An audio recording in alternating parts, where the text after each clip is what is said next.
Course issue, what is this?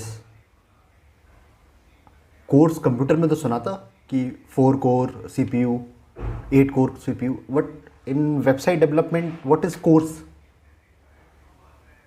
If you have this question, stay tuned. We will talk in more detail what is core issue and why it is there and how we can solve this problem. So stay tuned. We will meet after a short intro. So let's talk about what is course first. ये आपने error देखा होगा if you are doing the web development or talking to some API, right? Then your browser, you might have faced that is not returning any response, but you are getting this error. So what is this first? Cross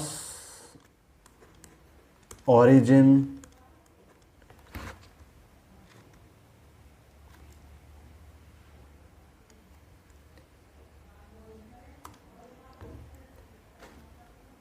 requests, right? अब cross origin request ये होती क्या है? पहले समझते हैं कि browser जब डेवलप हो रहे थे और वेबसाइट डेवलप जब सर्वर वगैरह के कॉन्सेप्ट बने, तो उसमें होता क्या है, आपका एक ब्राउज़र है ना, ये किसी सर्वर पे कॉल करता है, वहाँ से एक HTML का पेज आएगा और यहाँ पे एक रेंडर होगा, है ना। अब यहाँ पे जो रिक्वेस्ट गई एक पर्टिकुलर ओरिजिन पे गई, लेट्स से इसका नाम था origin, let's say www.xyz.com, okay. अभी XYZ से कुछ HTML पेज आया, इसने रेंडर कर दिया, बट और कुछ जावास्क्रिप्ट चलाने लगा ये। जब कोई स्क्रिप्ट चल रही है बट इसकी अब एक कॉल किसी दूसरे सर्वर पे गई, अब ये सर्वर का जो एड्रेस था वो डिफरेंट है फ्रॉम द XYZ, तो इसका ओरिजिन बदल गया ना। इस पर्टिकुलर एड्रेस की जो रिस्पॉन्स था वहाँ पे एक स्क्रिप्ट थी और वो एक दूसरे ओरिजिन को कॉल कर रही है। This is called cross origin. अब इसमें इश्यूज़ क्या हैं? इश्यूज़ ये हैं कि लेट्स से ब्राउज़र ने, अगर ये कोई मैलिशियस वेबसाइट है, आपने लेट्स से क्लिक किया, वहाँ से कुछ कंटेंट आया और वो आपके किसी बैंक अकाउंट पे या किसी बैंक की वेबसाइट पे या किसी कोई इंपॉर्टेंट वेबसाइट पे कॉल करे और आपका डेटा ले ले और फिर अपने यहाँ भेज दे, तो ये तो सिक्योरिटी ब्रीच हो गया। तो ब्राउज़र ने इसको कैसे सॉल्व किया? ब्राउज़र ने एक तरह से अपने पास एक फायरवॉल टाइप बना दिया। अब ये चेक करेगा browser, if call is coming from some website and it is running a script from this website or this origin, then call should not go from other origins, है ना। तो उसने restriction लगा दिया, बट इस restrictions का disadvantage ये भी है कि अब एक पर्टिकुलर टाइप का कोई डोमेन है, वो अपने सब डोमेन या अदर वेबसाइट्स की स्क्रिप्ट को कॉल नहीं कर सकता। बट वेब सर्विसेज की दुनिया में क्या होता है कि दो डिफरेंट वेबसाइट्स कम्युनिकेट कर रहे हैं, दो डिफरेंट ऑरिजिन्स, राइट।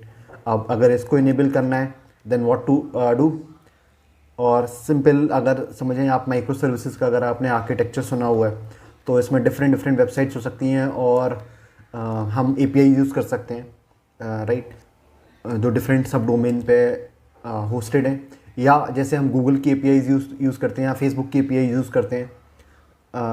जैसे कोई वेबसाइट पे अगर कोई मैप ड्रॉ करना है तो वो कैसे ड्रॉ होगा? जो वेबसाइट डेवलपर है वो गूगल की APIs यूज़ कर रहा है to draw that particular map, okay.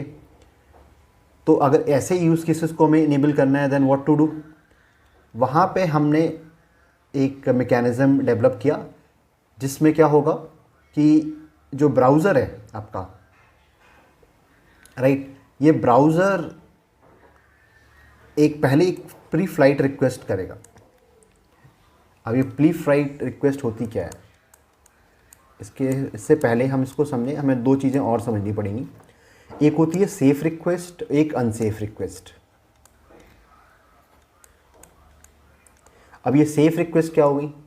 जैसे गेट कॉल, आपने बस रीड किया कहीं से डाटा, है ना।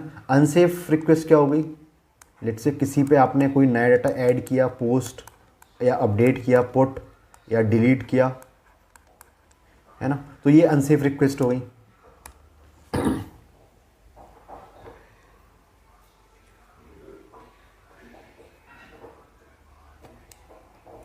अब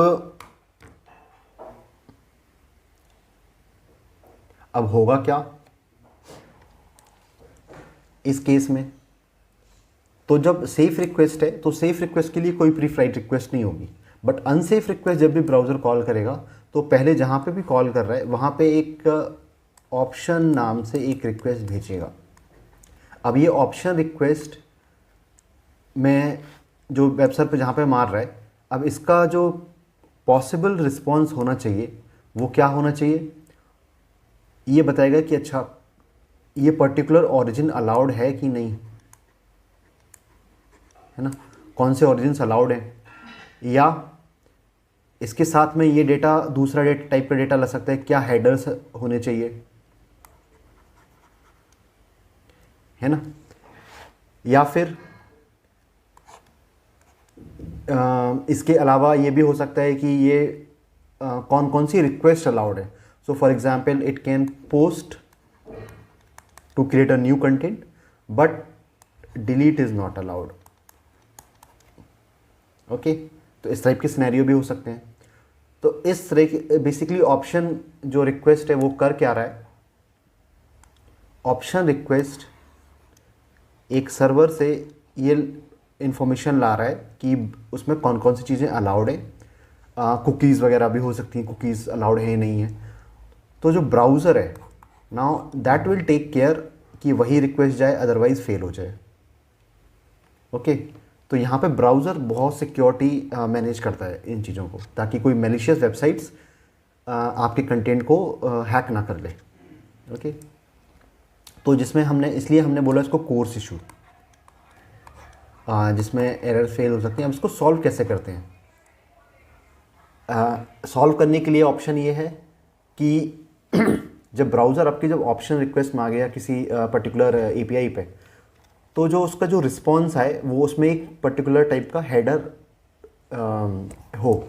जैसे इसको हेडर को बोलते हैं हम अलाउड ऑरिजिन। अब अलाउड ऑरिजिन में इसकी वैल्यू स्टार हो सकती है, जो हर टाइप का ऑरिजिन कर सकता है, या बेसिकली एट से एक XYZ एक पर्टिकुलर हमने परमिशन दी हुई है इस पर, है ना, xyz.com को, या लोकल होस्ट लेट से for your local testing for that particular service, right. तो इस तरह से आप ऑरिजिन्स अलाउड कर सकते हैं कि कौन कौन से ऑरिजिन इस पर्टिकुलर एपीआई को एक्सेस कर सकते हैं, सॉरी। देखा what is core issue and why it is there, what are the advantages and how to solve that. If you like this video, please share with your friends and subscribe to my channel. This will help me to create the content more on such topics. And please let me know in the comment section what type of content that you want to see more from my side. This is BK from Maneka signing off.